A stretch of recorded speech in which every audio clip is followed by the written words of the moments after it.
आपण वचनामध्ये जाऊ. त्याच्या आधी मी एक छोटीशी प्रार्थना करते. Hallelujah, thank you Jesus. धन्यवाद देते प्रिय परमेश्वर देवा, तुझ्या नावाला, तुझ्या उपस्थितीमध्ये आम्हाला एकत्रित आणलं. सबशुभ काळ स्तुती करते प्रभू. इथे बसलेला मग प्रत्येकाचा ताबा तू घे प्रिय परमेश्वर देवा. तुझं वचन देत असताना विशेष करून तुझ्या पवित्र आत्म्याच्या सामर्थ्याने मला तू भर प्रभू. तुझी वृद्धी होऊ दे आणि माझा रास होऊ दे प्रिय परमेश्वर देवा. माझं नव्हे तर तुझं गौरव होऊ दे प्रिय परमेश्वर देवा. आणि माझे शब्द नव्हे परंतु प्रिय परमेश्वर देवा तुझ्या सिंहासनाकडून याचं वचन येऊ दे प्रिय परमेश्वर देवा. भुकेल्या आत्म्यानं तू तृप्त कर प्रिय परमेश्वर देवा. आणि तुझा अभिषेक नव्याने इथे बसलेल्या मग प्रत्येकांवरती उतरू दे प्रभू. माझ्या विचारांचा, जिभेचा, ओठाचा, कंठाचा तू ताबा घे.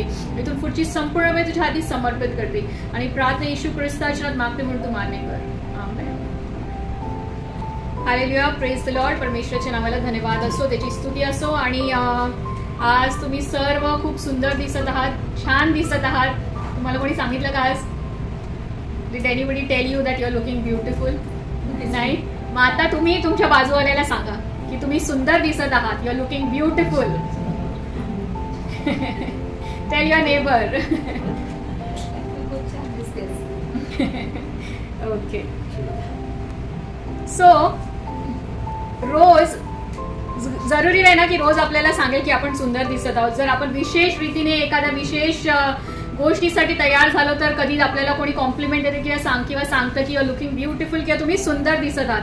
पण रोज आपल्याला कोणी नाही सांगत ना.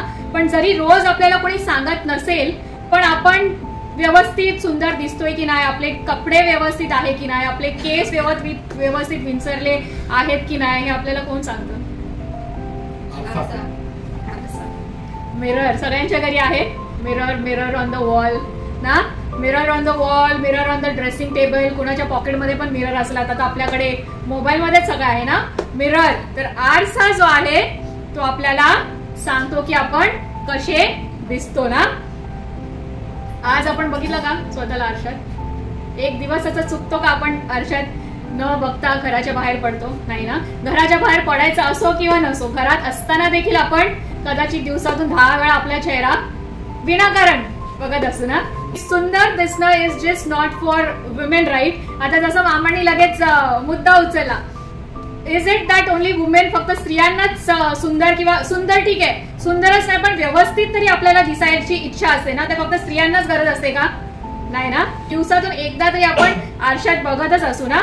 भले ठीक आहे, जसं मी म्हटलं की दिवसातून 10 वेळा नसेल पण तयारी करून जर तुम्ही बाहेर जात असाल तर आपण तयारी कशी करतो त्याच्यासाठी तर आपण आरशात बघतोच ना. तर आपल्याला आरशाची गरज लागते आणि दररोज आपण आपला चेहरा आरशात बघतो आणि आरसा आपल्याला सांगतो की आपण कसे दिसत आहोत. आणि कितीही आपल्याला उशीर झाला ना, कामाला उशीर होत असेल, चर्चला उशीर होत असेल, तरी पण आपण काय करू, घाईघाईत का असे ना, हा ठीक आहे व्यवस्थित आहे ना, केस बीस तरी सगळं आहे ना व्यवस्थित, पटकन we will take a glance आणि मगच आपण घराच्या बाहेर पडू ना.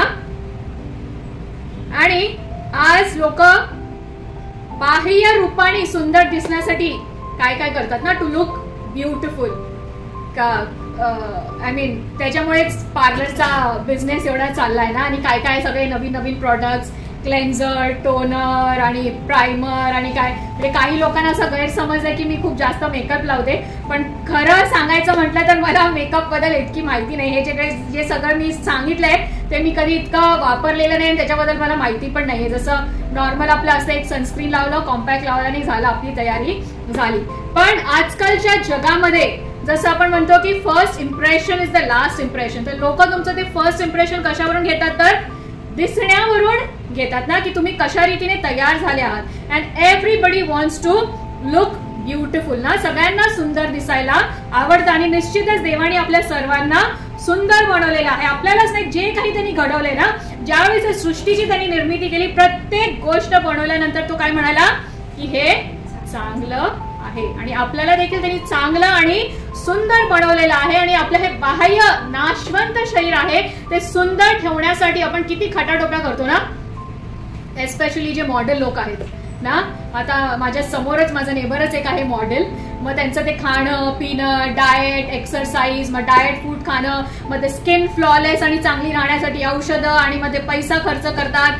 आत्ताच एक काही दिवसापूर्वीच एक मॉडेलचा मृत्यू झाला, माहितीये ना, शेफाली जरीवाला. दिसायला खूप सुंदर होती, अगदी पांढरी फटफटीत होती ना. खूप सारे औषधं घ्यायची, तिची त्वचा सुंदर राहण्यासाठी एक्सरसाइज करायची, डाएट करायची. का तर बाह्य रूपाने ती सुंदर दिसली पाहिजे. पण शेवटी काय झालं, 42व्या वर्षी तिला मृत्यूनी गाठलं. जे नाशवंत शरीर होतं ते सुंदर दिसण्याच्या ती मागे लागली, परंतु आत्म्याचं काय. तर आज आपण बघणार आहोत देवाच्या वचनातून. आजचा आपला विषय आहे मिरर अँड द डुअर ना, आरसा आणि आचरण करणारा. तर ह्याचा काय संबंध आणि हा विषय मी का निवडला आहे ते आज आपण बघणार आहोत. त्याच्या आधी आपण एक वचन वाचू, स्तोत्र संहिता 139:14 की कशा रीतीने देवाने आपल्याला घडवलेलं आहे. स्तोत्र संहिता 139:14.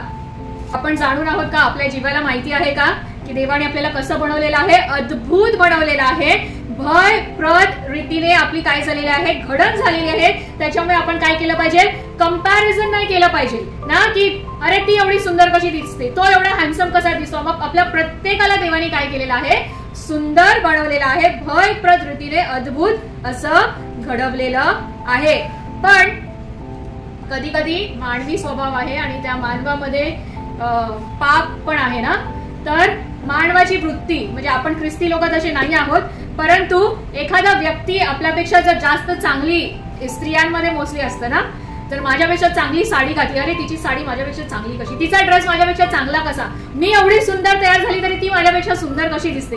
तर काय होतं, ती ईर्ष्या निर्माण होते. पुरुषामध्ये पण असेल, एक्सेप्शन असू शकतील, परंतु थोडीफार ती ईर्ष्येची भावना पुरुषांमध्ये पण असू शकते, कारण शेवटी मानवी स्वभाव आहे ना. जसं मी मागे म्हटलं होतं की येशू ख्रिस्ताला दाखल्यांच्या द्वारे ना, स्टोरीजच्या द्वारे संदेश द्यायला किंवा शिष्यांना शिकवण्यास आवडायचं. तर आज आपण देखील एक स्टोरी ऐकणार आहोत, एक कथा, परिकथा ऐकणार आहोत. बायबल मधली स्टोरी नाही, पण एक परिकथा जी आपण कदाचित नर्सरीमध्ये ऐकली असेल. तर त्या एका परिकथेची मी तुम्हाला आठवण करून देणार आहे. ज्यावेळेस आरशाचा उल्लेख येतो, तर कोणती तुमच्या लहानपणाची परिकथा तुम्हाला आठवते? Mirror on the wall. Yes, mirror on the wall. तर त्या स्टोरीचं शीर्षक किंवा टायटल आहे snow white and the dwarf.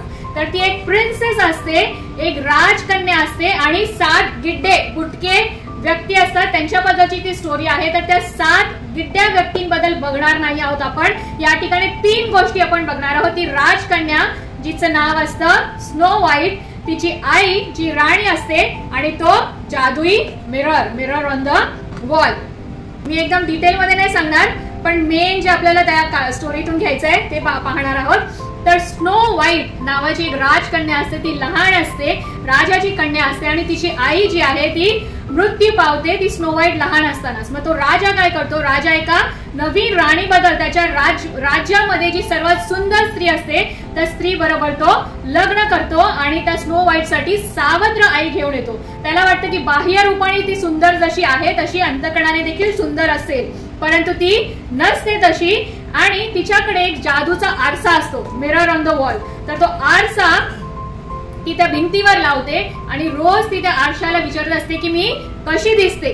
आणि स्नो व्हाईट जी असते ती लहान लेकरू असते, तिला वाटतं की मला एक नवीन आई मिळाली. ती त्या सावत्राई बद्दल बरोबर खेळण्याचा प्रयत्न करते, पण ती सावत्राई नेहमी तिला झिडकारून लावते आणि तिचं नेहमी जे फोकस जे असतं आपल्या सौंदर्यावरती, बाह्य सौंदर्यावरती असतं.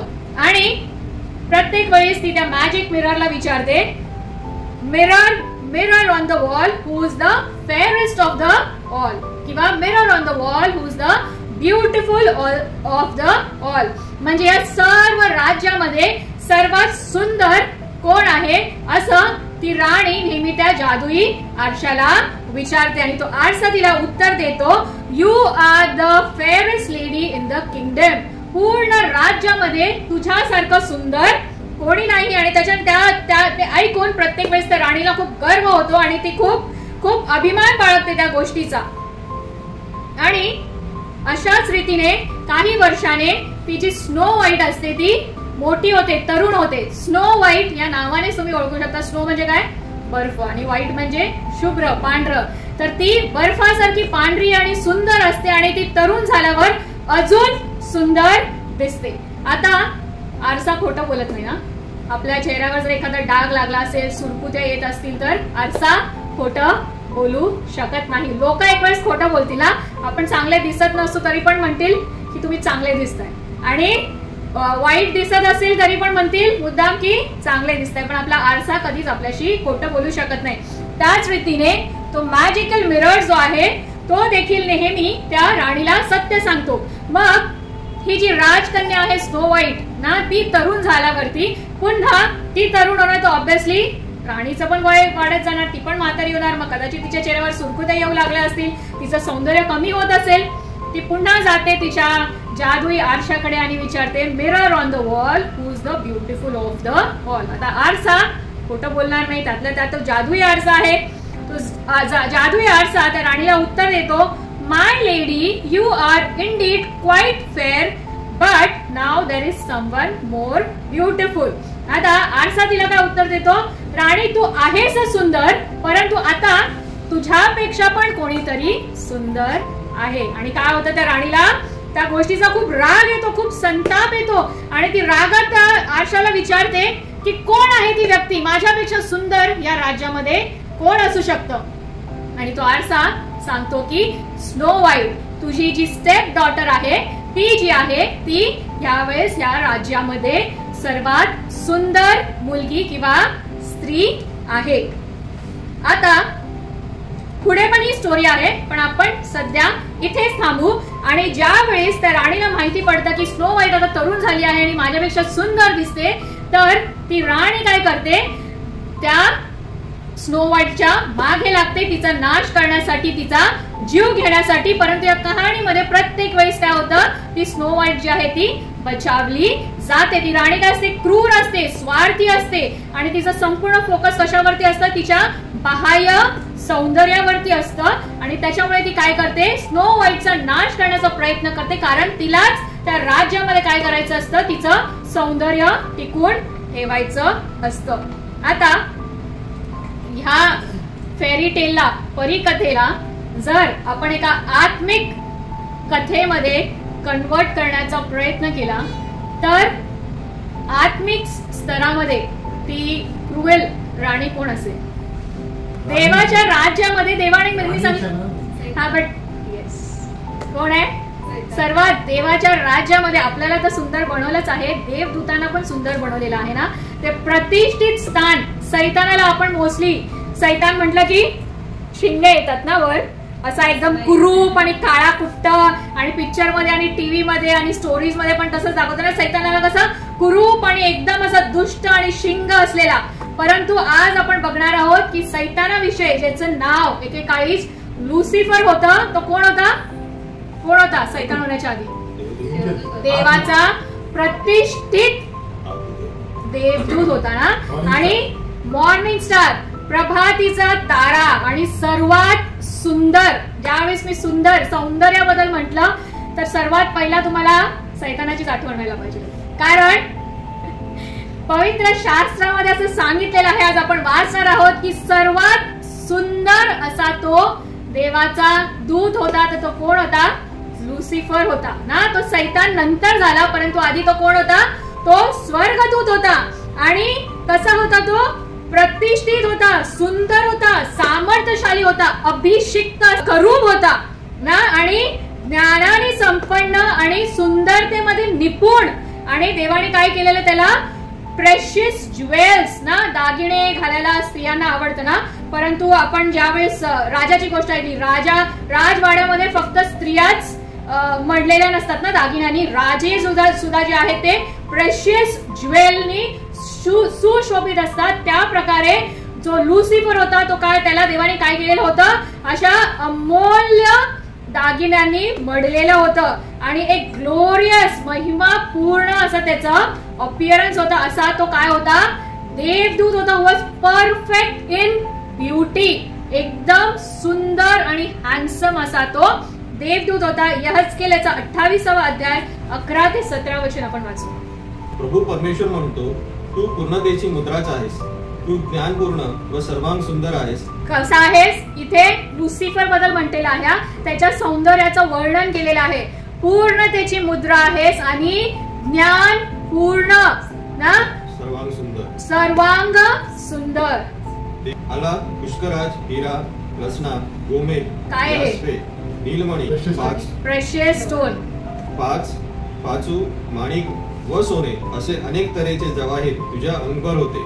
कुठे होते? कुणावर होते ते सगळे प्रेशियस स्टोन? या सर्वांनी तो मडलेला होता. म्हणजे तो सुंदर तर होताच आणि त्यातल्या त्यात ह्या सर्व अशा अलौकिक अशा दागिन्याने तो मडलेला असेल. म्हणजे त्याची काय काय अपिअरन्स असेल तुम्ही कल्पना करू शकता का?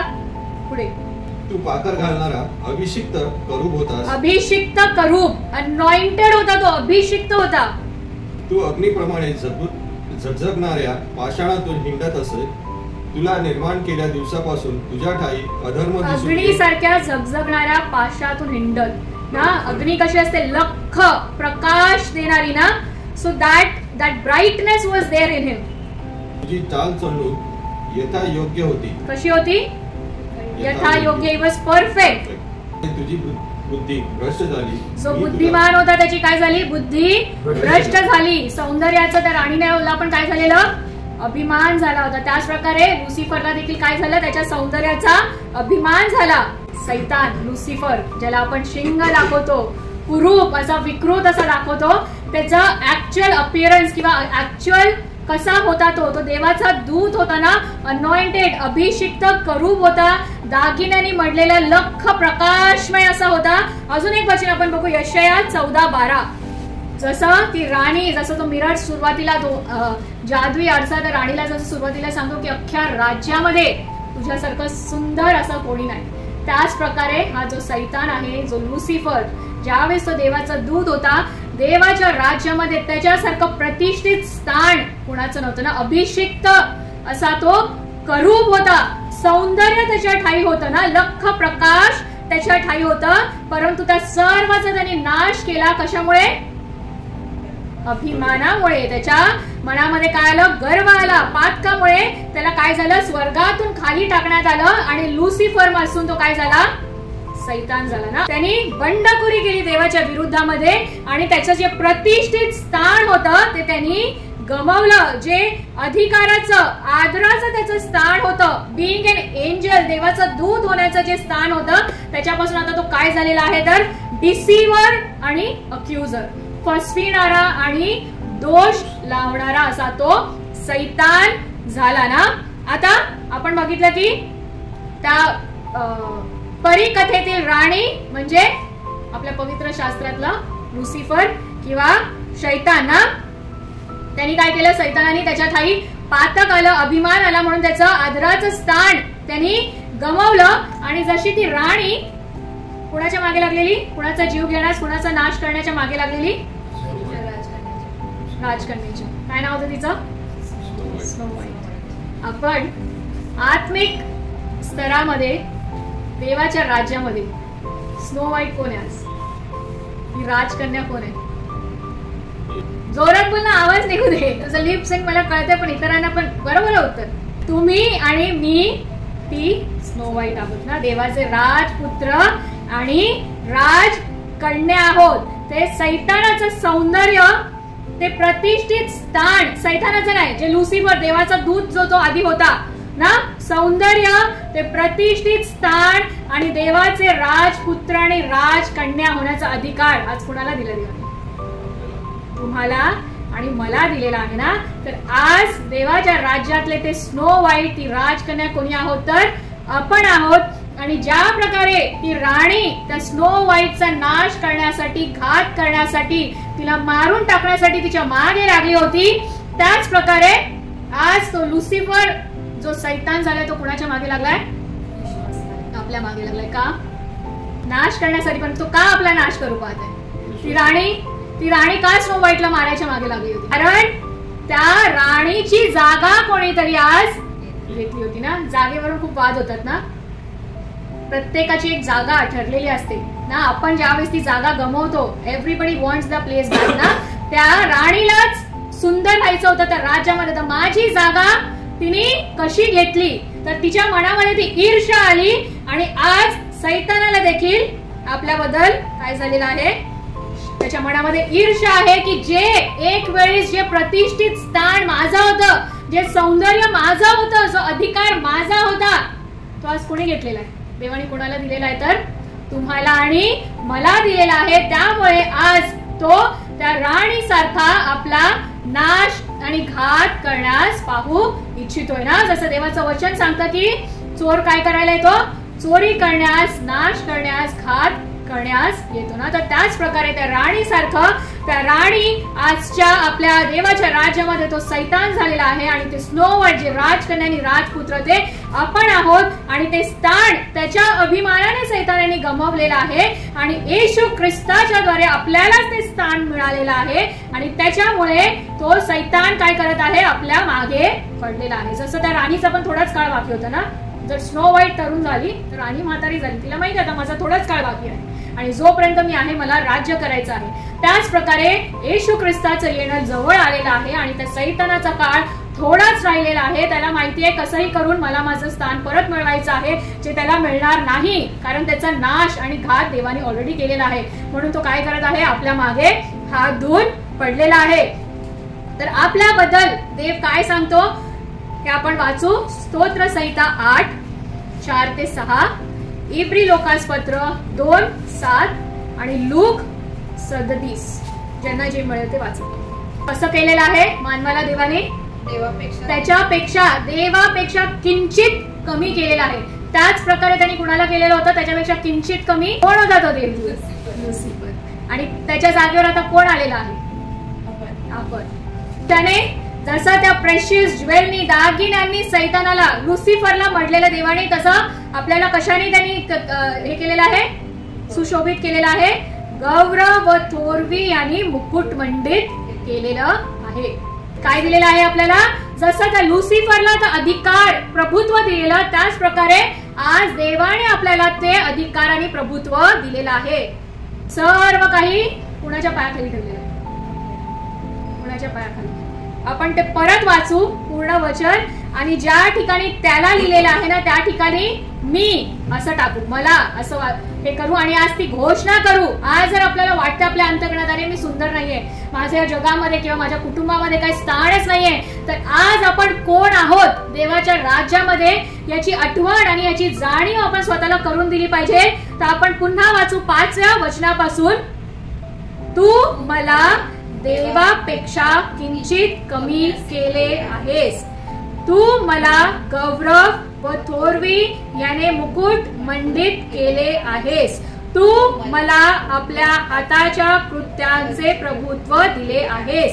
तू सर्व काही माझ्या पायाखाली ठेवले आहेस. जर तुम्हाला स्वतःबद्दल काही गैरसमज होत असेल, जर तुम्हाला कोणी खाली पाडण्याचा, कमी लेखण्याचा प्रयत्न करत असेल, तर हे वचन तुम्ही दररोज स्वतःला बोलून याची घोषणा करा आणि मग तुम्हाला याचं स्मरण होईल की देवाच्या राज्यामध्ये किती प्रतिष्ठित स्थान, कशा रीतीने त्यांनी आपल्याला सुशोभित केलेलं आहे आणि किती सुंदर बनवलेलं आहे याची आठवण आपल्याला स्वतःला करून देण्याची गरज आहे. आधी काय सांगितलेलं आहे? देवापेक्षा किंचित कमी आणि इथे देवदूतांपेक्षा काही काळापुरते कमी. आता ते काही काळापुरते देवदूतांपेक्षा कमी असं का म्हटलेलं आहे त्याचा उलगडा आपण लूक 20:37 मध्ये बघू, ज्या वेळेस त्याचे शिष्य त्याला पुनरुत्थानाविषयी विचारतात. आता काही काळापुरती आपण देवदूतांपेक्षा कमी आहोत, परंतु ज्यावेळेस आपलं पुनरुत्थान होईल, लूक 20:36, पण ज्यावेळेस पुनरुत्थित होऊ आपण परत मरणार आहोत का? नाही ना. तर त्यामुळे इब्री लोकास पत्रामध्ये असं म्हटलेलं आहे की काही काळापुरते देवदूतांपेक्षा कमी, परंतु ज्या वेळेस आपण पुनरुत्थित होऊ तेव्हा आपण काय असू? देवदूता समान पुनरुत्थान पावलेले असल्यामुळे आपण देवाचे पुत्र असे आहोत.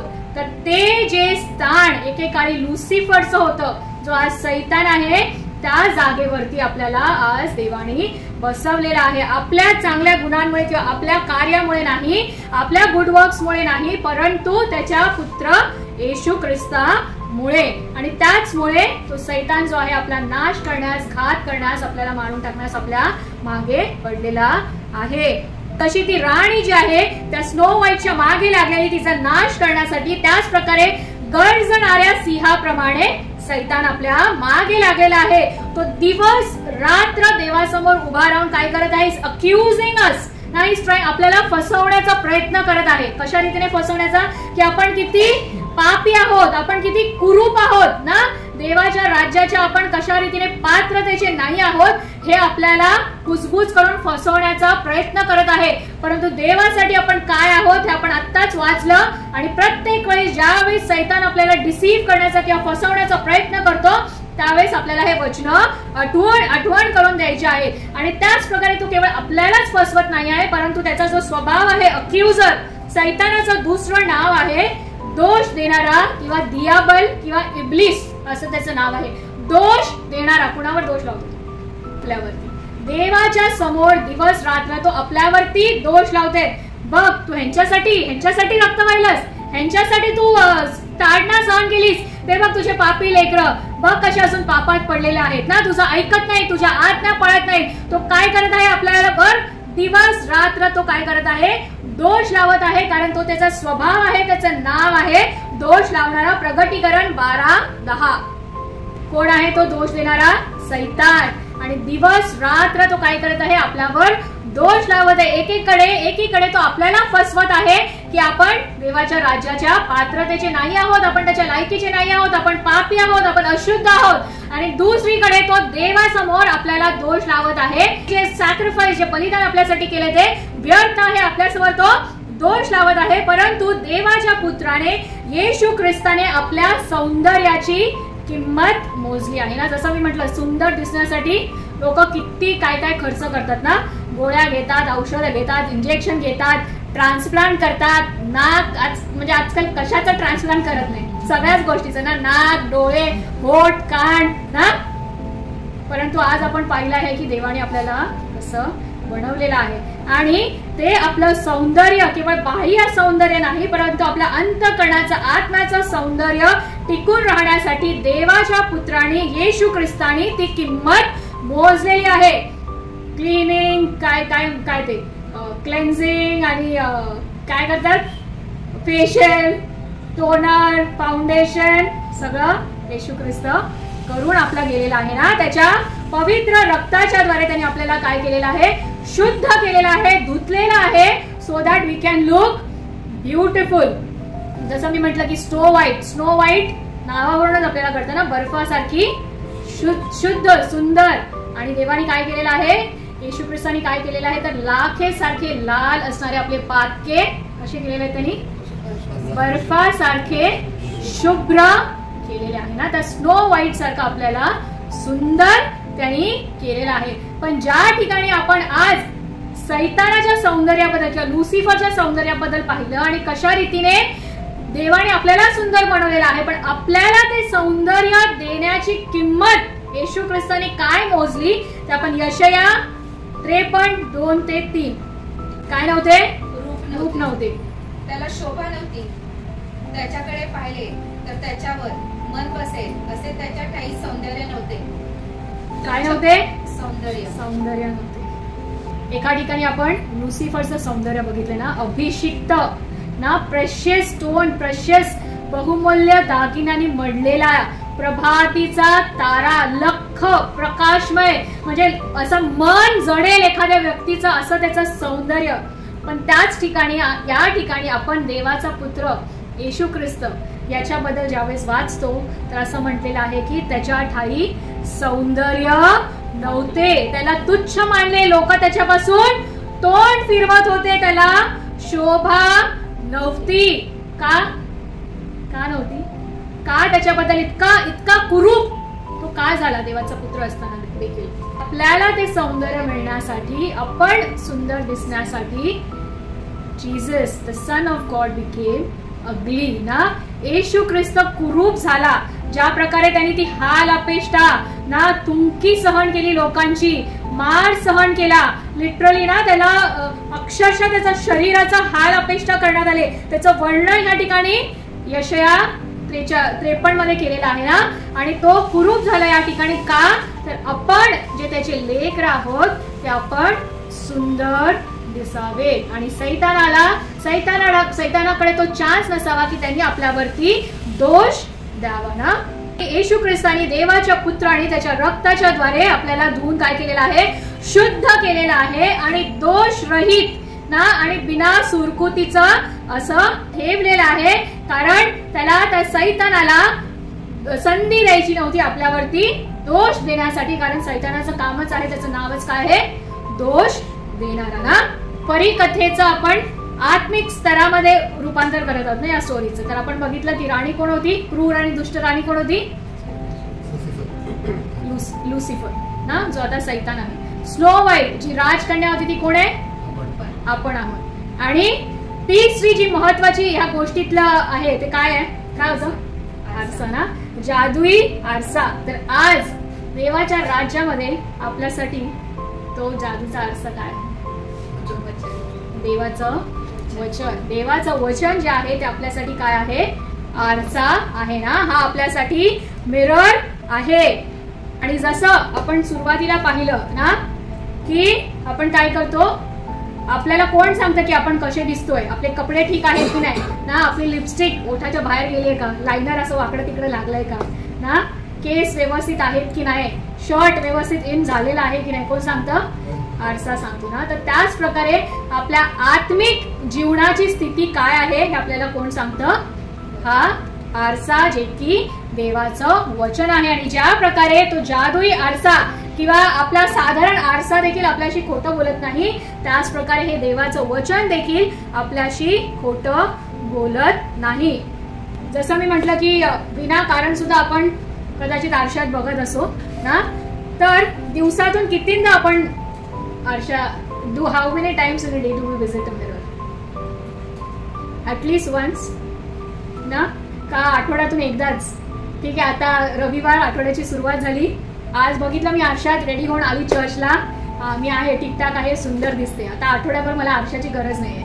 रोज ऑफिसला जाताना आज जशी दिसत होती ना तेच मी मनात ठेवीन, हा आज मी सुंदर दिसते ना, आता पुढच्या रविवारपर्यंत मी आरशात तोंड बघणार नाही. असं आहे का, रोज आपण आरशासमोर जातो ना.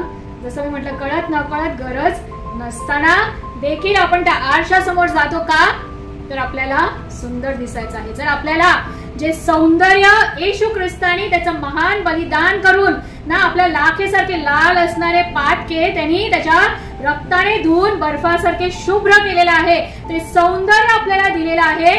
ते सौंदर्य टिकून ठेवण्यासाठी किती वेळा आपण, how many times do you visit this mirror,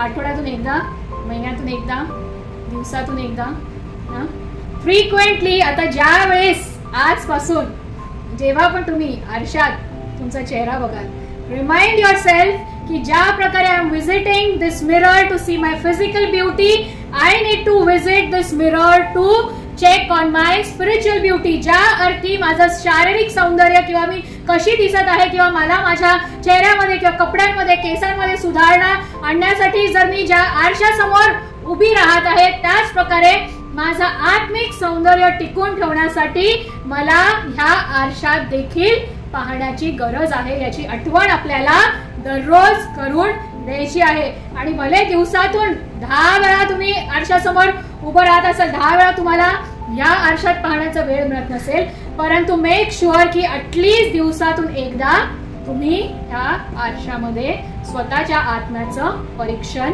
करत आहात ना. So that is the practice, that is the homework that we have to do. एक होमवर्क मी ऑलरेडी दिला होता, मला नाही माहिती कोणी करत आहे की नाही, की एक वचन आठवड्यातून एकदा आपल्याला बायहार्ट करायचं आहे.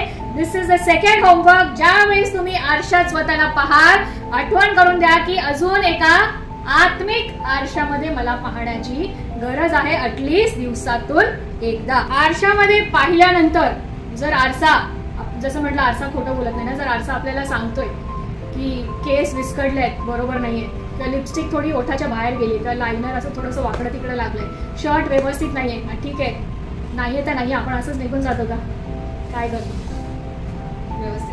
व्यवस्थित करतो ना. त्याच्यासाठीच आपण आरशात बघतो ना, कारण दुसऱ्यांनी नावं ठेवू नये, कारण किंवा आपल्याला स्वतःला व्यवस्थित राहायचं असतं ना, त्यासाठीच त्याचा आरशाचा उपयोग असतोय ना, की आपल्याला सांगायला की आपल्याला काय नीट करायचं आहे. मग ज्यावेळेस तो आरसा सांगतो की एखादी गोष्ट ही व्यवस्थित नाही आहे, आपण काय करतो, ती ठीक करतो, आपण काय करतो, ती फिक्स करतो. तर त्याच रीतीने ज्यावेळेस ह्या आरशात आपण बघतो आणि हा आपला आत्मिक आरसा एखादी गोष्ट आपल्याला नीट करण्यासाठी ज्यावेळेस सांगतो तसं आपण काय केलं पाहिजे. तर मी वचन सांगत आहे ते ऐकून सोडून द्यायचंय का? वचन, त्याचं जे वचन आहे ते वाचून आपल्याला सोडून द्यायचं आहे का? त्याप्रमाणे आपण काय केलं पाहिजे? कृती केली पाहिजे. आपण ते फिक्स केलं पाहिजे ना. ज्या प्रकारे आरशात पाहिल्यावर जो आरसा आपल्याला जे नीट करायला सांगतो, विस्कटलेले केस आपण नीट करतो, पावडर जास्त लागले तर कमी करतो, कमी लागले तर अजून लावतो. का? कारण आपल्याला सुंदर दिसायचं आहे ना. तर देवाने आपल्याला सुंदर बनवलेलं आहे. आपल्या सौंदर्याची किंमत त्यांनी स्वतः कुरूप होऊन मोजलेली आहे. तर ते सौंदर्य आज आपल्याला टिकवून ठेवायचं आहे. ते सौंदर्य टिकवून ठेवण्यासाठी या आत्मिक आरशामध्ये आपल्याला पाहण्याची गरज आहे. आणि केवळ पाहण्याचीच गरज नाही, परंतु हा आरसा एखादी गोष्ट आपल्याला फिक्स करण्यासाठी, नीट करण्यासाठी, व्यवस्थित करण्यासाठी सांगतो. त्यावेळेस आपण ते दुर्लक्ष न करता काय केलं पाहिजे? ते फिक्स केलं पाहिजे, त्याला सरळ केलं पाहिजे, त्याला नीट केलं पाहिजे. आणि आजचा आपला विषय काय आहे? Mirror and the doer. त्या आरशात आपण फक्त पाहणारे नसावे, परंतु ज्यावेळेस तो आरसा आपल्याला एखादी गोष्ट नीट करण्यास सांगतो, तो we should be the doer. आचरणात आणणारे आपण असले पाहिजे ना. आपण वाचू याकोबाचे पत्र 1. आपण आजचं मननाचं वचन वाचलं याकोब 1:23 ना. तो अध्याय आपण वाचू 19 ते 25 वचन. वचनाप्रमाणे काय करणारे असा? आचरण करणारे असा ना. बी द डुअर. कसा आहे? आरशात आपले शारीरिक मुख पाहणाऱ्या माणसासारखा आहे. तो काय करतो? स्वतःची फसवणूक करतो. मग आरशात आपल्याला बघायची गरजच नाही ना. मग घरात आरशाच ठेवू नका. जर आरसा तुम्हाला सांगतोय की अरे तुला केस नीट करायचे, तुला कपडे नीट करायचे, पण तुम्ही करतच नाहीये, मग त्या आरशाची तुम्हाला गरजच नाहीये. तुम्ही काय करताय? स्वतःची फसवणूक करताय. जर हा आरसा आपल्याला आज काही करायला सांगत आहे तर ते केवळ वाचणारे किंवा ऐकणारे आपण नसले पाहिजे, तर काय पाहिजे? ते आचरणात आणणारे आपण असले पाहिजे. आणि तसं जर आपण नाही करत तर आपण काय करतो? आपण स्वतःची फसवणूक करतो. काय मिळते? कार्यात धन्यता मिळते. जर आज आपल्याला आपल्या कार्यात धन्यता पाहिजे असेल तर we need to visit our spiritual mirror. ज्या प्रकारे ती राणी त्या मॅजिकल मिररला विचारते, mirror mirror who is the fairest of the all. ह्या राज्यामध्ये सर्वात सुंदर कोण आहे? तर आज आपल्याला या आत्मिक आरशाला विचारण्याची गरज आहे की माझ्यामध्ये काही डाग आहे का? माझ्यामध्ये काही सुरकुती आहे का ना? मला काही माझ्या जीवनातील, माझ्या आत्मिक जीवनातील गोष्टी काही सरळ नीट करण्याची गरज आहे का? कारण जसं 25वं शेवटचं वचन बहिणीने वाचलं, परंतु जो स्वातंत्र्याच्या परिपूर्ण नियमाचे निरीक्षण करून ते तसेच करत राहतो, तो ऐकून विसरणारा न होता कृती करणारा होतो व त्याला आपल्या कार्यात धन्यता मिळते. आपल्या शेजाऱ्याला सांगा की कृती करणारे व्हा. बी the doer. B the doer ना.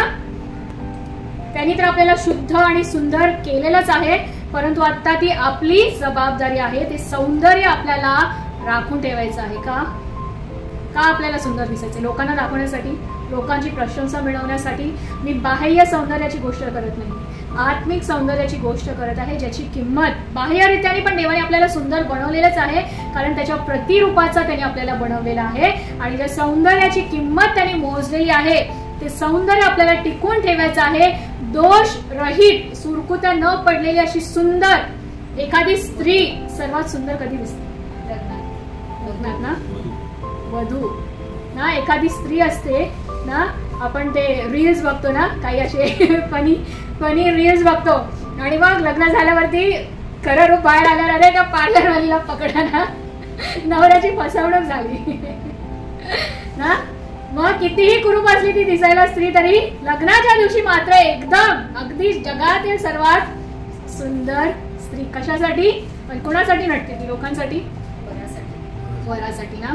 आज whether it is a male or female, आपण सर्व एक मंडळी म्हणून आपण काय आहोत? देवाची वधू आहोत. आणि तो वर लवकरच आपल्याला घेण्यासाठी येणार आहे. तर त्या वरासाठी आपल्याला काय करायचं आहे? आपलं सौंदर्य राखून ठेवायचं आहे. इफिस्करास पत्र 5:26 आणि 27. कशी असावी? पवित्र व निर्दोष, जल स्नानाने स्वच्छ करून पवित्र करावी. तर आज आपल्यावरती काही डाग आहे का, सुरकुती आहे का, आपल्या ठाई काही पाप आहे का, काही दोष आहे का, हे कळण्यासाठी आणि ते नीट करण्यासाठी आपल्याला कशाची गरज आहे, तर या आत्मिक आरशामध्ये स्वतःला पाहण्याची गरज आहे. ज्या सौंदर्याची किंमत देवाच्या पुत्राने येशू ख्रिस्ताने ना मोजलेली आहे, जे एकेकाळी जे सैतानाचं प्रभुत्व होतं, जो अधिकार होता, जे सौंदर्य होतं, ते आज देवाने आपल्याला दिलेलं आहे. ते सौंदर्य ज्या प्रकारे त्या सैतानाने अभिमानाने पापामुळे गमावलं, ते आज आपल्याला गमवायचं नाही आहे, कारण तो आपल्या वधूला घेऊन जाण्यास येणार आहे. त्यामुळे आपल्याला काय करायचं आहे, ते सौंदर्य आज आपल्याला टिकून ठेवायचं आहे. तर आजच्या दिवसापासून जेव्हा पण तुम्ही आरशात बघाल, स्वतःला आठवण करून द्या, that I need to be a doer. मला काय करायचं आहे, आचरण करणारा, केवळ ऐकणारा किंवा देवाचं वचन वाचणारा नाही, परंतु त्याप्रमाणे आचरण करणारा व्हायचं आहे. परमेश्वर आपल्या सर्वांना आशीर्वादित करो. आपण एक प्रार्थना करू यावेळेस. हालेलुया. Thank you Jesus. धन्यवाद देते प्रिय परमेश्वर देवा, तुझ्या नावाला तुझी स्तुती करते प्रिय परमेश्वर. पण खरोखर प्रिय परमेश्वर, परिकथेतून देखील प्रभू, लहान लेकरांच्या गोष्टीतून देखील अद्भुत अशा तुझ्या राज्याच्या गोष्टी तू आम्हाला शिकवतोस प्रिय परमेश्वर देवा, आणि तुझ्या वचनाच्या द्वारे तू आमची भेट घेतलीस. त्याच्या नावाला धन्यवाद देते प्रिय परमेश्वर देवा. खरोखर प्रभू, तुझं वचन हे आरशाप्रमाणे पारदर्शक आहे प्रिय परमेश्वर देवा, आणि ते आमच्याशी नेहमी सत्य असं बोलतं प्रिय परमेश्वर देवा. आणि तुझं वचन ज्यावेळेस आमच्याशी बोलतं, आम्ही ते केवळ ऐकणारे किंवा वाचणारे नसावे, परंतु त्याप्रमाणे आचरण करणारे असावे असं तो होऊ दे प्रिय परमेश्वर देवा. आम्हाला सुंदर ठेवण्यासाठी प्रभू तू ती कुरूपता स्वीकारलीस प्रिय परमेश्वर देवा, तू ती किंमत मोजलीस प्रिय परमेश्वर देवा, ती आम्ही वाया जाऊ देऊ नये असे तू आम्हाला ते सामर्थ्य दे प्रिय परमेश्वर देवा. प्रभू, ज्यावेळेस तो इब्लीस, तो दियाबील, तो दोष लावणारा तुझ्या समोर आम्हाला दोष लावण्यास येईल प्रभू, त्यावेळेस प्रभू आमच्या ठाई काहीही दोष आढळू नाही प्रिय परमेश्वर देवा. आम्ही तुझ्या समोर पवित्र आणि जलसंपन्न स्नानाने स्वच्छ केलेले, पवित्र केलेले प्रभू असे सादर करण्यात यावे असं तू होऊ दे प्रिय परमेश्वर देवा. ते आत्मिक सौंदर्य राखण्यास प्रभू, तुझ्या वचनाची भेट घेण्यास आणि त्याप्रमाणे आचरण करण्यास तू आम्हाला शिकव प्रिय परमेश्वर देवा. प्रभू, नव्याने तुझ्या वचनाच्या द्वारे आमची भेट तू घे प्रिय परमेश्वर देवा. आणि खरोखर प्रभू, आमचे लाखेसारखे लाल असणारे पातके तू धुवून बर्फासारखे शुभ्र केले. त्याच्या नावाला धन्यवाद देते प्रभू. तू दिलेल्या सौंदर्याबद्दल, तू मोजेल्या किंमतीबद्दल तुझ्या नावाला धन्यवाद देते. तुझी स्तुती करते प्रभू, आणि तुझ्या वचनाबद्दल प्रभू तुझ्या नावाला धन्यवाद देते प्रभू. इथून विभक्त होत असताना पुढील आठवडाभर तू आमची काळजी घे प्रिय परमेश्वर. मागील महिन्याभर तू आम्हाला सांभाळास प्रभू. या महिन्याचा उद्याचा शेवटचा दिवस देखील तू आशीर्वादित कर प्रभू. उद्याचे उपास प्रार्थना तू आशीर्वादित कर प्रभू. आणि इथे बसलेल्या मग प्रत्येक कान बरोबर प्रभू, दिवस रात्र प्रभू तुझ्या पवित्र आत्म्याचं सामर्थ्य आणि तुझ्या सुरक्षेचं कवच आम्हा भोवती राहू दे प्रभू. धन्यवाद. तुझ्या नावाने तुझी स्तुती करते आणि ही प्रार्थना तुझा एक पुत्र येशू ख्रिस्ताच्या प्रिय नावात मागते म्हणून तू मान्य कर.